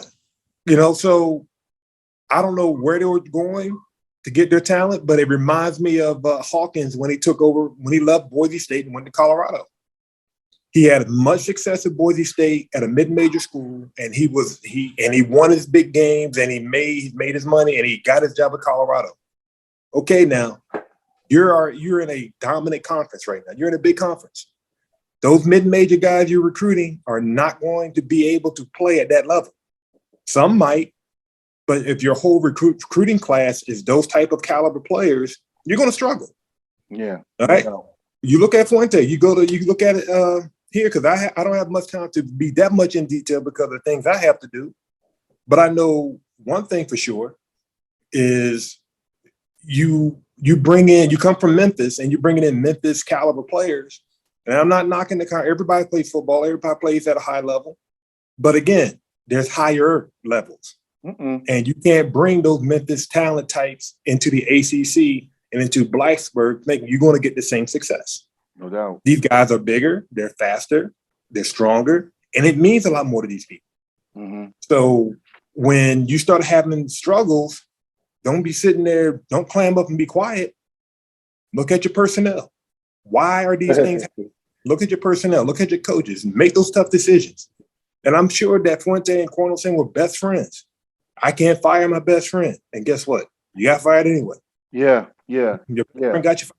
Just wanted for our listeners, I just want to make sure I give credit. The article is the Roanoke Times, how former Virginia Tech coach Justin Fuente found himself to be a man on an island. And it's written by, I hope I pronounce my guys because they interviewed me, Mike Nislick or Nislick. But, you know, Todd, I know you got a few minutes to go because you actually are working right now. So thank you for jumping on. You're breaking down run game and film. You got a game this weekend. Who y'all playing? Yeah, that's a good one. We got San Fran coming in town. They just had came a big win off the Rams. Big win. So, yeah. So you guys talk about coaching. I love the fact that Mike played for Tommy Riemann. We both, all three of us played for Beamer. Todd, you played for your dad, who was a great coach. You know, all those guys from the shore. You know what I'm saying? And I played for Coach Mike Smith. But you two have a special relationship with Tony Dungy. You know, he was your mentor, Mike, and he coached you, Todd, and now you're a coach. So you guys have the credibility to speak on it, man. So, you know, our brother, teammate for you and me, Todd, and the Hokie Brotherhood, J.C. Price is the interim coach. I asked Danny Noakes, who was on earlier with Noakes, you know, his segment breaking down what he should expect. Todd, you know JC, you and I both, he helped us grow up real quick when we first got to Tech. He had 4 sacks against Miami. That's who they play this weekend. Both teams are 5-5. You're a coach. Maybe one day you'll be a head coach. What should fans and those players expect from JC Price as the interim head coach? All right. First thing, as a fan, I will tell them, do not expect the Sistine Chapel in a matter of days. Don't expect the Taj Mahal in a couple days. Okay. Yeah. He's an interim coach. Interim. All right. Remember that. That means, you know, the main guy is not there anymore. So they're going to be a little short-staffed and, you know, they got some work to do. But knowing JC and being around him for those years, and as he cut his teeth as a player and as a pro player and watching him grow as a coach, I think they'll be in great hands. It's going to be zero tolerance, no nonsense type of ball. And honestly, I hope that he gets a chance to interview for the full-time job when the season's over. Because I think that we need someone like JC who understands the entire culture of Blacksburg and the culture of Virginia Tech football to help start putting this in the right direction. Yeah, I'm excited. I'm very excited for him, you know, because I can tell he's been busting his tail, and hopefully it works out for him. Yeah, he's paid his dues just like you have, man. He's coached at Marshall. He coached at JMU. He coached that JMU team that beat Tyrod Taylor and those guys in Blacksburg. Nice. In 2010, when Virginia Tech won the ACC after starting the season 0-2, losing to JMU and Boise State, they won the ACC that year and played Stanford in the Orange Bowl, led by Andrew Luck. But J.C. Price was a coach at JMU. He coached at Marshall alongside Cornell Brown. So here's a guy that knows what he's doing, man. So, Todd, I know you got to get ready to beat the 49ers, man. You know I love you, dog. We're brothers for life, man. Thank you for jumping on, man. Good luck with the Jaguars, man. I appreciate it, man. You guys for having me. Tell Trevor Lawrence I said let's go. I will, man. Most definitely. Let him know. All right, from afar. All right, guys. Take care, man. Appreciate you, boss. Yeah. That's Todd Washington joining us, man. Legendary offensive lineman, Virginia Tech out of Nandua High School. And speaking of legend, we are now joined by the best, some say the best, defensive backs in Virginia Tech history. From the 757, also a great defensive back for the Washington football team when he played, and also Mike's teammate when he was in Atlanta Falcons. None other than D'Angelo Hall, man, joining the VICK757 show, talking all things Tech. One of the best to ever do it, man. I've been waiting to get you on. Me and Mike both all season. What's up, D Hall? Man, I can't call it, man. That was a hell of an intro. I was still trying to adjust my mic, get my little head on right. I like that hat. That's swaggy. I like that hat, man. It's actually my twins, man. One of my twins' hats, man. He's D Hall too. Wearing number 4? Yeah, he wearing number 4. Keeping it alive. Hold on, AD. Yeah. Let me set it off. D, you said one of the greatest D-backs at Tech. I'm gonna say the greatest D-back at Tech. My man D Hall for I sure. appreciate that. Let's go. We can go through the list though. Hey, look. Hey, look. I know. Yo, that list is special. You talk about. It is. You could say Brandon Flowers. You could say D Hall, J. Ron Hosley, Pearson Prelo. It don't matter. Macho Harris. Macho Harris. Shout out Midget. to Chancellor. Drakefoot.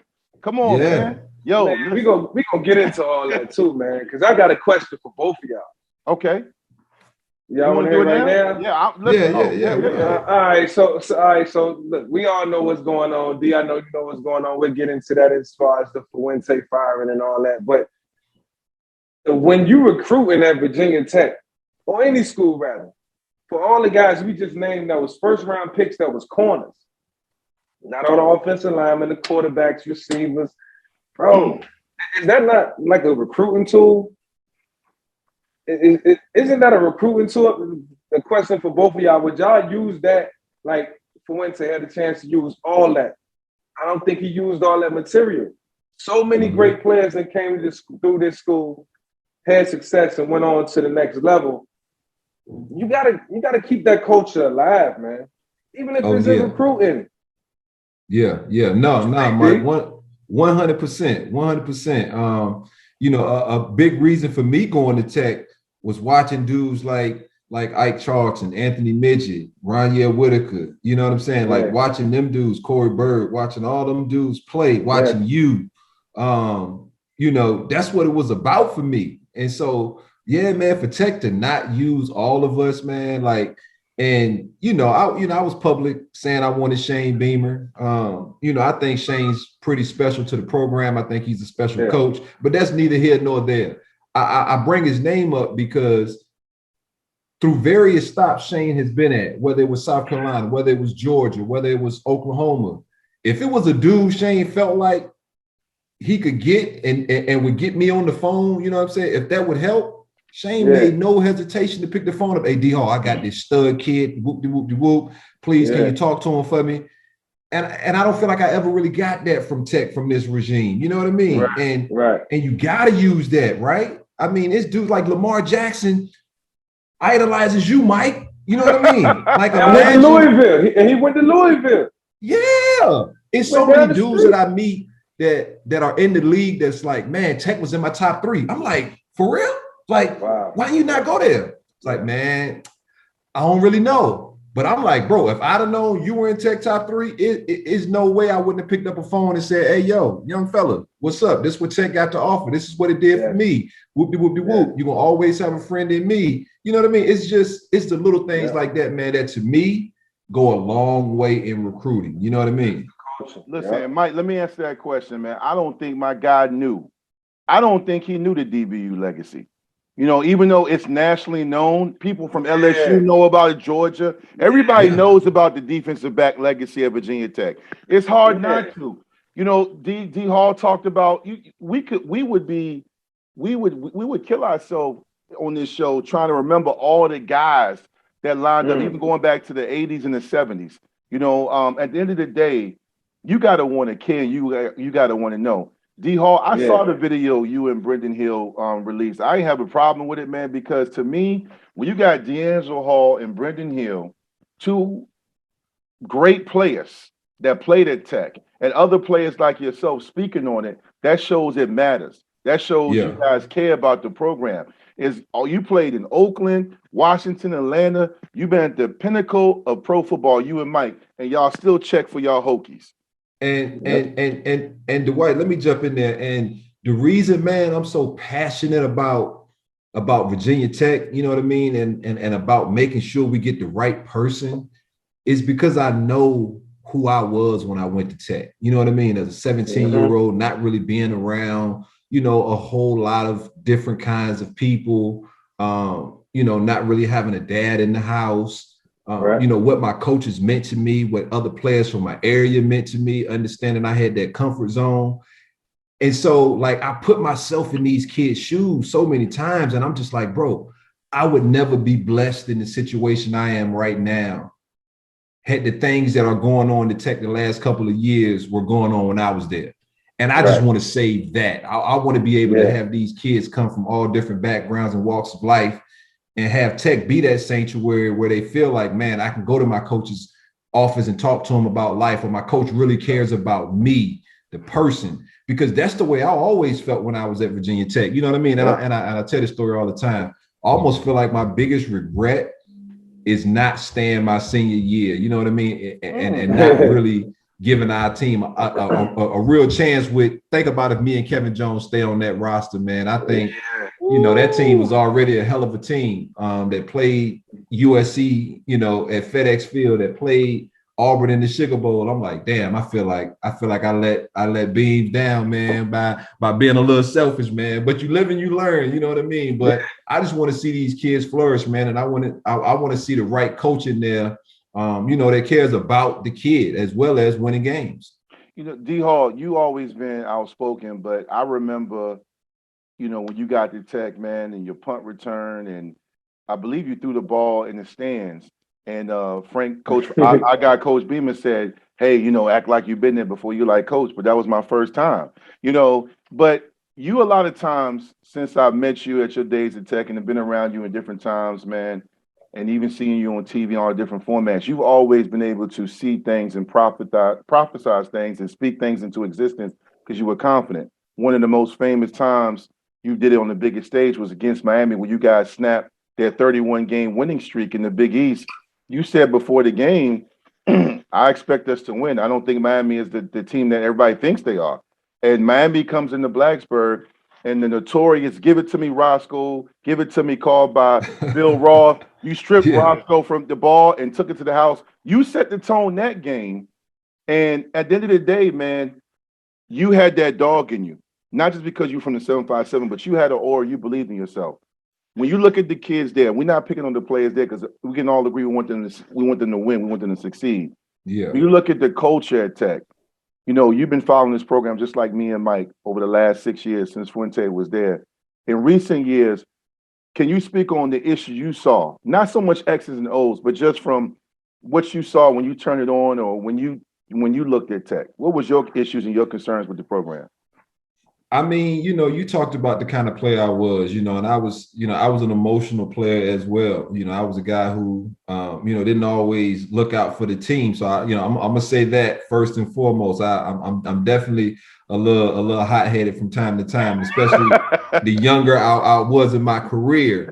But that's what I didn't feel like I saw. I didn't feel like I saw that passion. I didn't feel like I saw, you know, the kind of players that were on the field when I was out there playing, you know, and a lot of that comes from coaching, man. Like seeing how Bud was respected so much by Coach Beamer, seeing how Coach Ward, you know what I mean, who was my DB coach, how he was respected, how his opinion mattered. You know, just seeing all of those little things, how the coaches intertwine with each other, it made us as players and our interactions so seamless because we were extensions of our coaches. Like we were always at their houses. We were always around their family.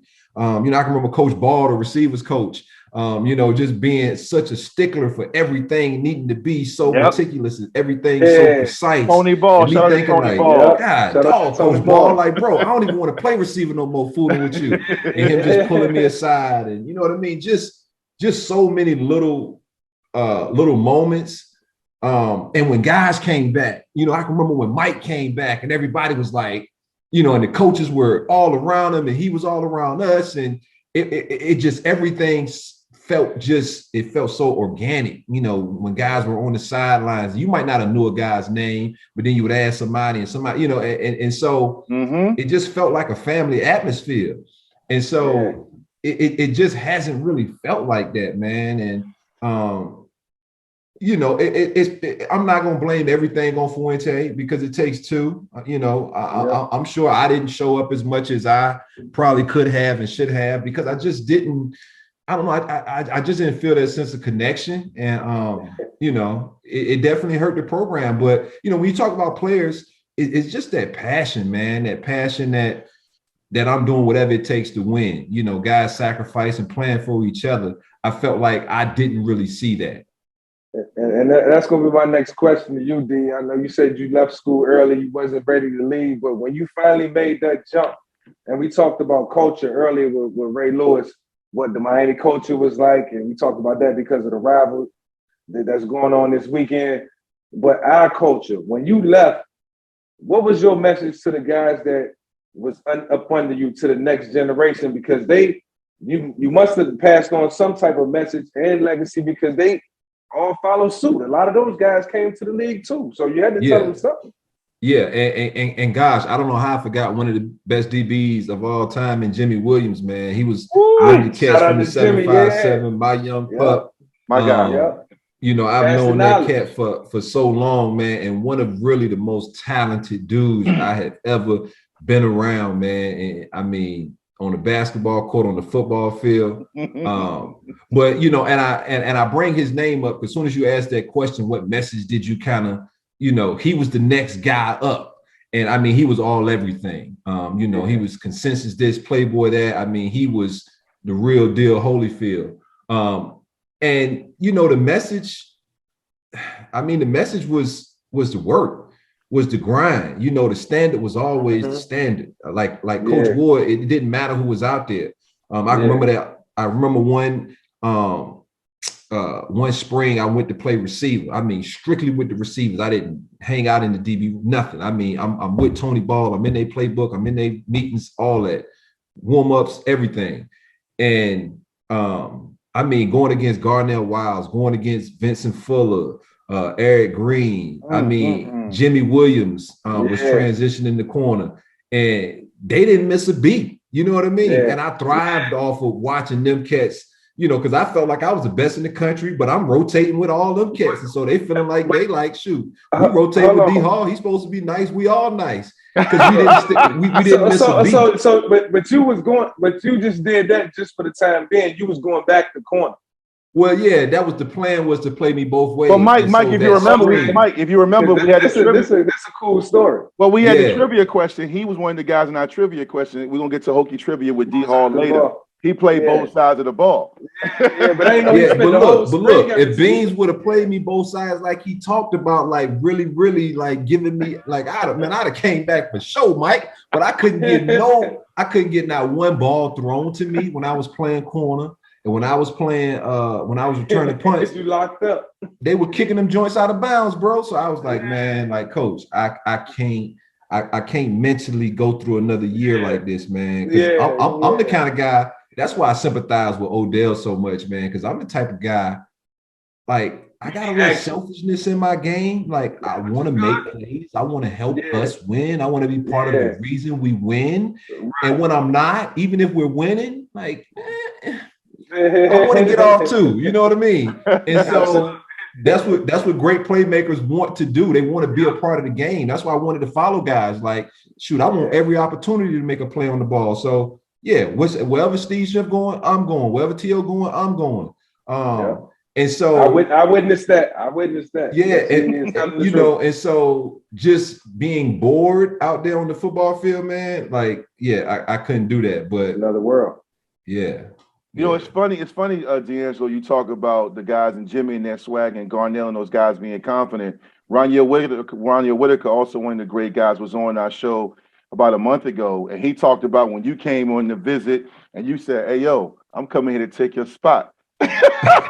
Remember Mike? And I said that. I said that to Deuce. Yeah. He said, Deuce was like, "Yo, hold on, man. You're like, yo, you see what I'm doing here?" But you know what? Roniel and you are cut from the same cloth. I think that's my guy. I think that selfishness is misunderstood, very similar to what Chuck Iverson talked about. It's a misunderstanding, because I think when I look at Tech, after I left, I saw Mike play with it. I saw Marcus play with it, UD, Jimmy, so many guys, man, Jason World, so many guys played with that, David Wilson.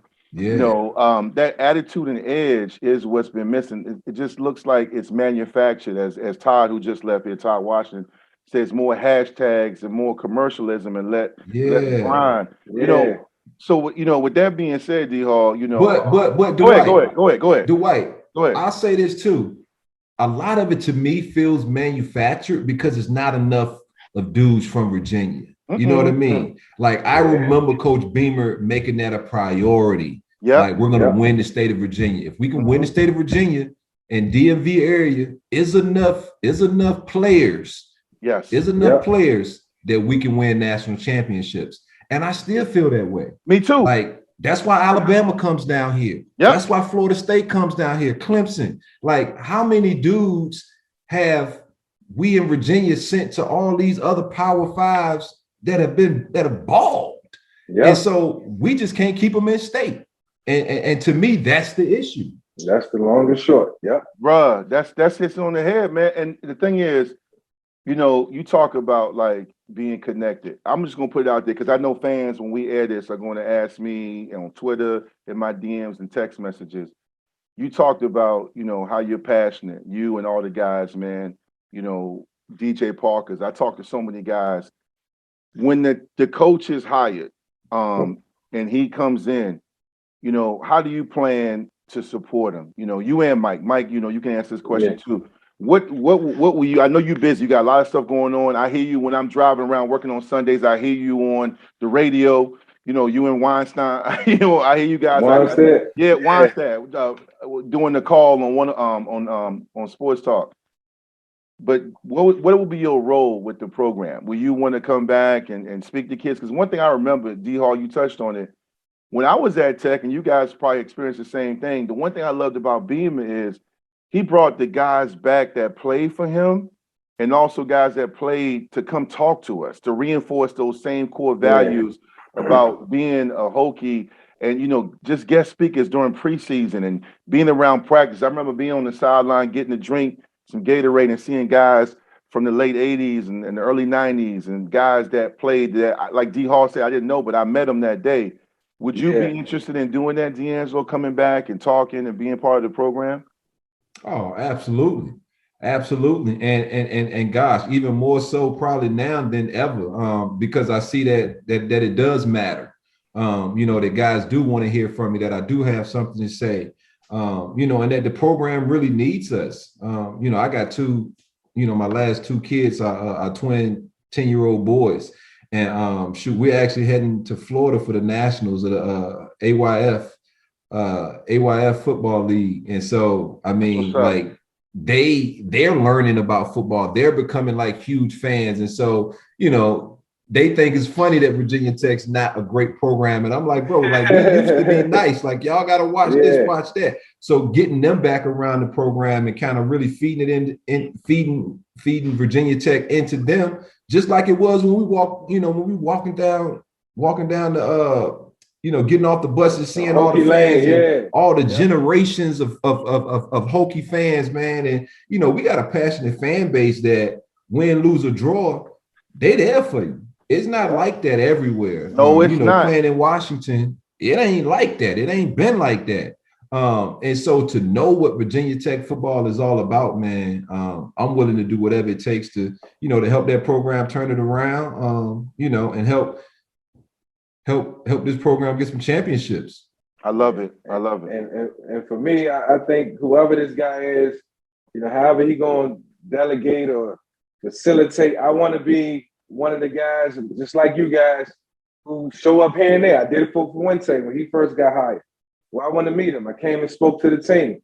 The one thing he said was, every guy is always welcome, but every guy I talked to never felt that same way. They never felt like that feeling was mutual, and it was just talk. So, you know, hopefully this guy opens up.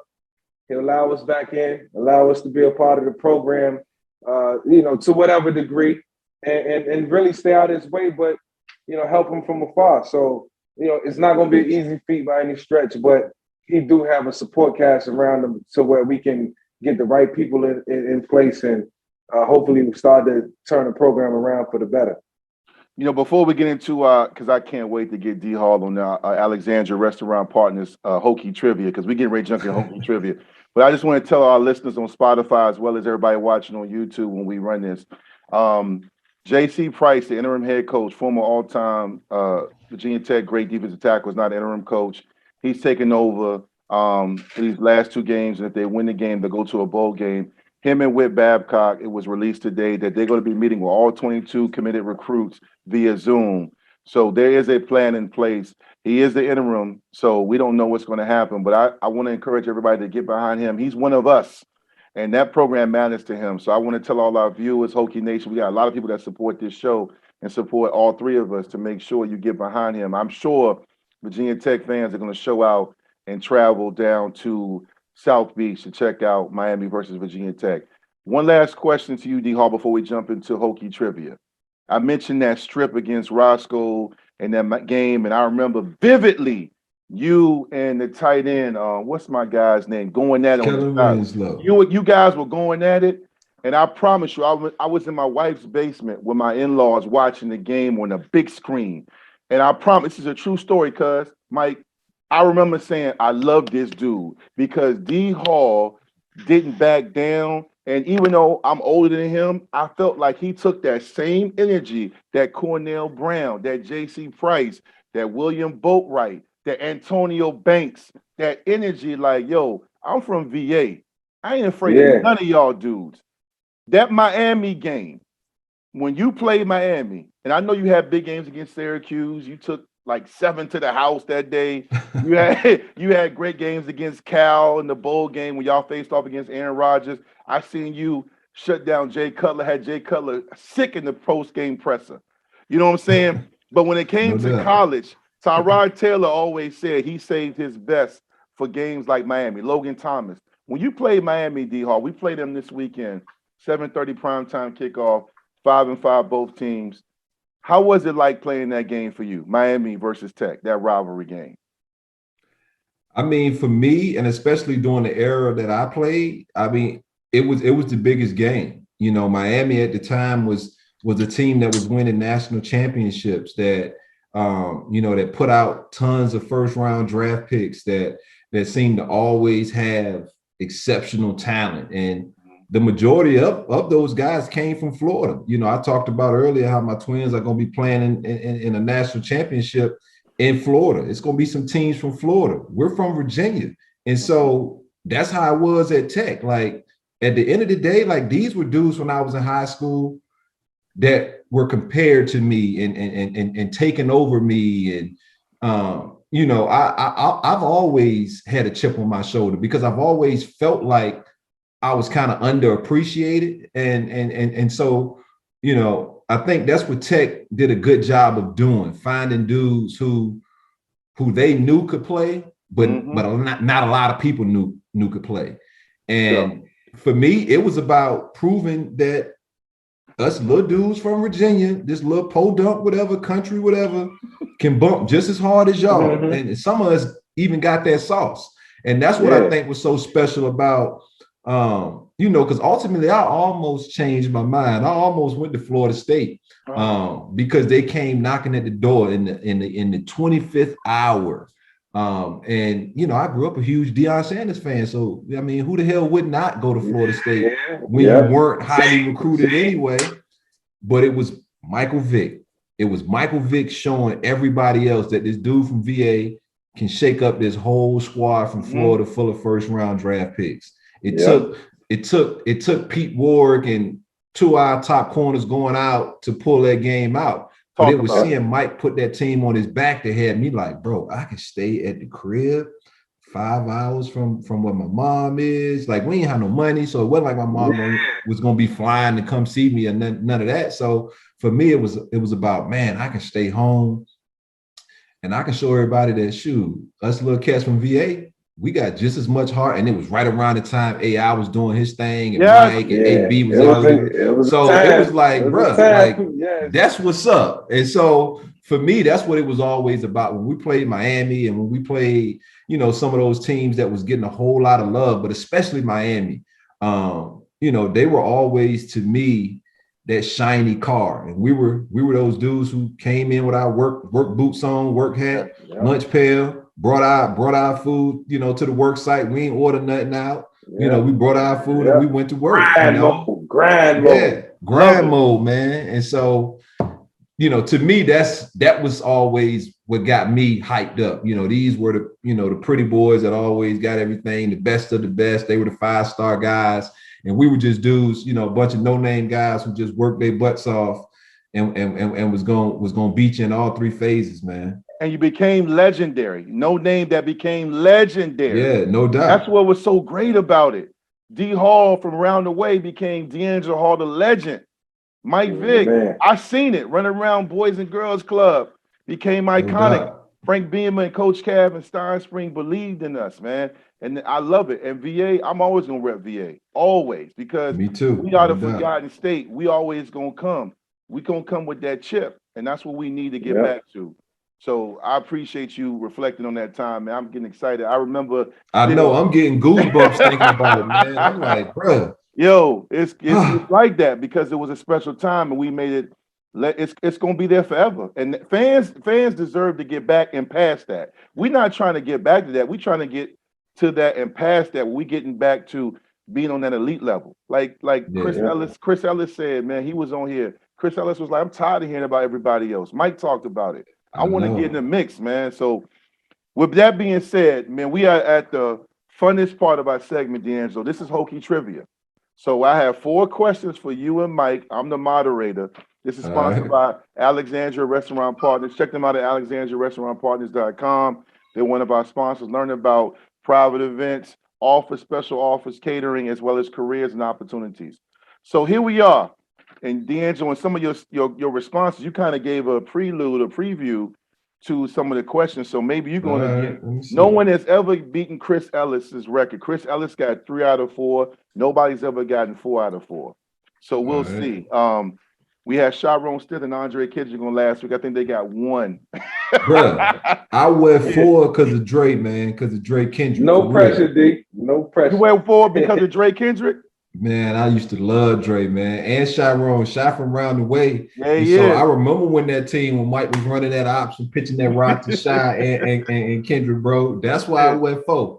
He was so tough, dog. I said, I got to rep that 4. I love it, man. Yeah. Well, here we go. All right, first question. This Virginia Tech wide receiver / punt returner holds the record for most punt return yardage in a game with 164 yards. In the game, the opponent that he did this against was Pittsburgh. Which player holds the record? This Virginia Tech wide receiver punt returner. Is it A, Eddie Royal, B, Jaron Hosley, C, Antonio Freeman, or D, Angelo Harrison? I'm gonna let D Hall go. I'm gonna say A. Eddie Royal. Okay, D Hall is saying Eddie Royal. Who you I'm got? probably wrong though, because the 2 dudes I thought it really was aren't even on the list. So that's how wrong I am. This is the record for 164 yards punt returns in the game. This is the yardage total in the game for the receiver / punt returner. So D Hall went with our guy Eddie Royal. Mike, who you gonna go with? I'm gonna say Eddie Royal too. I mean, he's one of the greatest punt returners that Virginia Tech has ever seen. It's gotta be Eddie Royal. You know, it's crazy because I love the trivia because you go back, you're like, yo, I never knew this guy, even though he was on our free, show. Ain't it? It's Antonio Freeman. I knew it was free. I didn't want to say it was free. Yep. But I had a feeling it was free. Yes, it was because for real, I thought it was either Andre Davis or Ricky Hall. Yeah. And so when you didn't name none of them, I'm like, dang, it must be Eddie then. I thought about Ricky Hall. I know Free made his bones on special teams, man. Earned a scholarship, dog. That's wild. I didn't know he made him returning it too. Yeah. He had to show just a special teamer. Yeah. For shout out to Freeman. He texted me last night, man. You know, he's a big fan of the show and he's keeping that brotherhood alive, man. I love me some Free, man. That's my dude too. Me too. You talking about a chip from Baltimore City. Lord, man. I love that dude, man. All right, here we go. Let's go. Number 2. This VT defensive back is tied with Ron Davidson. Ron Davidson, who played for Tech in 1967. This player is tied with him for the record in a season with 9 interceptions. So this player had 9 interceptions for Tech in a season. He's tied at the list. Is it A, Garnell Wiles? Is it B, Rashard Carmichael? Is it C, Tyrone Drakeford? Or is it D, Jaron Hosley? 9 interceptions in the season. Tied. Yeah. I'm gonna go first on this. And I'm gonna say B. Kyle Mike. Okay. I'm gonna say Hosley. For some reason, I thought Hosley had 9 one time. Okay. So I could be wrong though. So that's your final answer? Nah, I'm gonna change mine to Drake. I don't know. I have no clue. I don't remember nobody getting 9, to be honest. But go ahead. I'm gonna say Drake. What did I Just because it's got to be somebody I don't know. What did I tell you, D Hall? You normally trust your gut. You normally speak stuff in existence. The correct answer was Jerron Hosley. Yeah. He had 9. I remember him coming to the league, man. I'm thinking, man, he can get the football, but for sure. Man, I'm over here trying to go 4 for 4. I'm 0 for. Jerron Hosley also returned punts, and he was also a Florida guy. Florida's been good to Virginia Tech. All right, man, we got 2 left. Let's see what we got. This is in honor of the Miami Hurricane Virginia Tech rivalry game. So which former Virginia Tech quarterback, keyword, does not hold an undefeated record versus the Miami Hurricanes? So this player does not hold an undefeated record. Is it Al Clark, A? Is it B, Jim Druckenmiller? Is it C, Tyrod Taylor? Or D, Gerard Evans? This player does not hold an undefeated record as a starter at quarterback. Is it Al Clark? I'm going to go with Druckenmiller. Druckenmiller. Okay, D Hall. All right. Because I see you like in. I'm gonna say, yeah, I feel like I should know this, but I'm gonna say A, Al. Al. So Al has lost to Miami, you're saying? Before? Yeah. All right. Yeah. Okay. So y'all I don't think Al lost to Miami, did it? No, he didn't. Al beat Miami in 97 and 98. The correct answer is Tyrod Taylor. Oh, really? Tyrod. Wow. Yeah, it's a tricky one. Tyrod and Sean Glennon. They split time in 2009. They lost. They lost. They lost. I thought we lost that night. No, they lost. Tyrod lost to Miami 16-14 on a Thursday night in Coral Gables or wherever they play. And Gerard Evans only played in Miami once, and it was on a Thursday night. They won 37-16. It was his only year at Virginia Tech. Jim Druckenmiller beat Miami in 95 and 96. 96, obviously. Shout out to the GOAT, Keion Carpenter. That was the 101-yard interception he returned. That was a tricky one, man. So look, let's see if y'all get this one.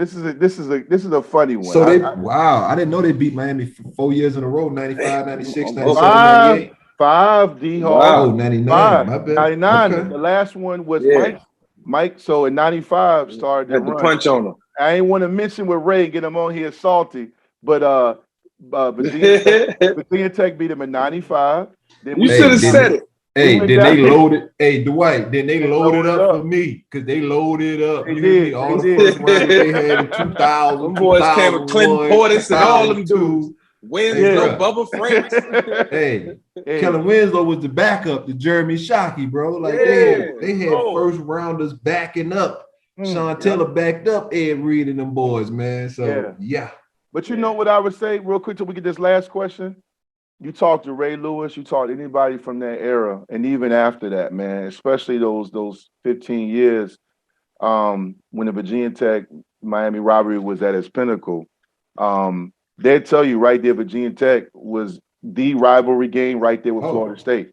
Because we made them, Ed Reed talked about it in the 30 for 30 part 2, how Virginia Tech felt we were coming on, but I remember in 99, right before you got there, D Hall, a few years later, Mike's year, 99, they would have beat him 6 years straight, but he had the high ankle sprain, and Andre Davis was hurt as well. But in 99, Santana Moss and those guys were like, you can ask them about it. They were like, man, They go ahead, talk about it. Yeah. No. I was gonna say, I played with Santana, and that's all he talks about. Like, bro, like y'all boys play hard, man. I'm telling you, man. Like we used to get up for y'all, like, man, like for real. We like, who are these boys from Virginia? They know. Nah, they for sure know, and that's the biggest compliment, bro. That's the biggest compliment because we know how many like great athletes come from Florida and come from Texas and come from California and Ohio, all the Midwest. But when you hear dudes in NFL locker rooms and all over NBA circles and things like that, give that kind of respect to your area, man, it puts a smile on your face, man. Because that's what those are the fun arguments we get into, you know, in the locker room about our Pop Warner teams and high school teams and college teams. And so it's dope when you got a lot of dudes from Virginia in a locker room and we can all kind of, you know, rep VA together. Yeah.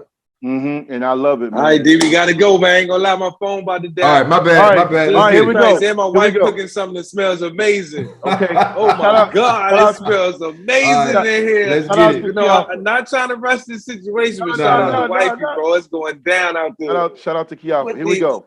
True or false? True or false? The famous Hokie bird, the iconic Hokie bird. True or false? Was actually suspended for a season during the Miami game in 1992. True or false? In 90 what? 1996. The Hokie bird. Somebody must have ticked them off. That's probably true, man. I'm gonna say true. It is true. The Hokie What bird. happened? The Hokie bird in 1996 was suspended for conduct detrimental to the team. I was on the team. I was a redshirt sophomore. The Hokie bird got in a fight with the Miami mascot Ibis, whatever that little duck hurricane, whatever. Yeah, straight up. He got mad. The Hokie bird. We don't play. Todd Moraldo was the Hokie bird. He got mad because he kept getting squirted with the water bottle and turned around and gave him some hands. And he got. We don't play, man. I saw him getting escorted out. True story. True story. All right, man. D'Angelo, you know, we appreciate you jumping on real quick, man. Hokie shout outs, man. We're gonna end the show with our Soul Hoodie, one of our sponsors, Soul Hoodie Hokie shout outs. This is a chance, D'Angelo, for you, me, and Mike to shout out anybody you want. They could be Hokie alumni, a current player. It could be someone that worked in administration, a professor, a regular student, just somebody you want to show love. It could be teammates you play with. You want to shout out right now, Hokie shout outs, man. Sponsored by Soul Hoodie. Who you want to shout out?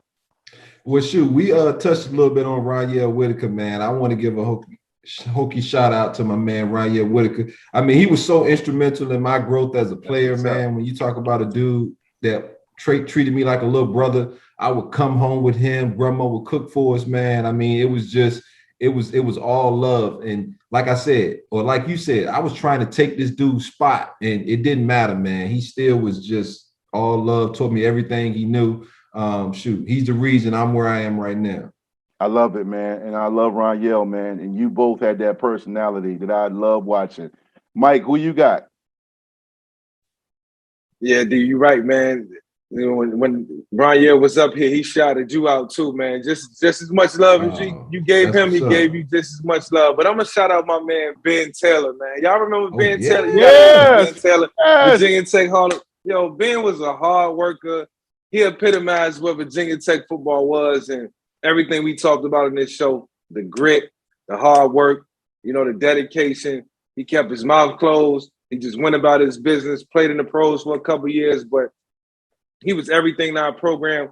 He was a guy I used to look at and say, yo, he make me want to work harder, because he wasn't the biggest, but, man, his actions spoke louder than words on the field. And, you know, so shout out to Ben Taylor. Ben was the man. No question. He's also a Virginia Tech Sports Hall of Fame. I think you guys went on the same day. My shout out real quick before we jump out, Hokie Nation, goes to none other than J.C. Price, the interim head coach right now. I got the Tech. He went to Tech when they were struggling. He was there during the 2-8-1 seasons. We weren't sponsored by Nike. We weren't playing on prime time. He is one of the hardest working people I ever known. Ironically, we're playing Miami. I saw him firsthand step up as a leader, him and Jim Barron and Hank Coleman, Cornell, that death row defense. We were 0-2 getting ready to play Ray Lewis, and he told us, him and Jim Barron told us as young guys as a team, stay together. We ain't gonna lose another game. And him and Jim and those guys are the epitome of what it means to be a Hokie. And J.C. Price is one of the best leaders I've ever known. I have no doubt he's going to do a great job. I'm rooting for him, even if he wasn't a Hokie. He's a great man, a great father. I want to see him do well. And that's our show for today, man. D'Angelo, thank you again for jumping on. You know, I appreciate you, man. Hokies versus Miami this weekend, Saturday night, 7:30. Hokie Nation, if you're going, be safe, travel safe. If you're watching on TV, cheer for them boys, man. A new regime begins this weekend, man. Like we say every episode, man. Go Hokies. Salute to everybody. Go Hokies.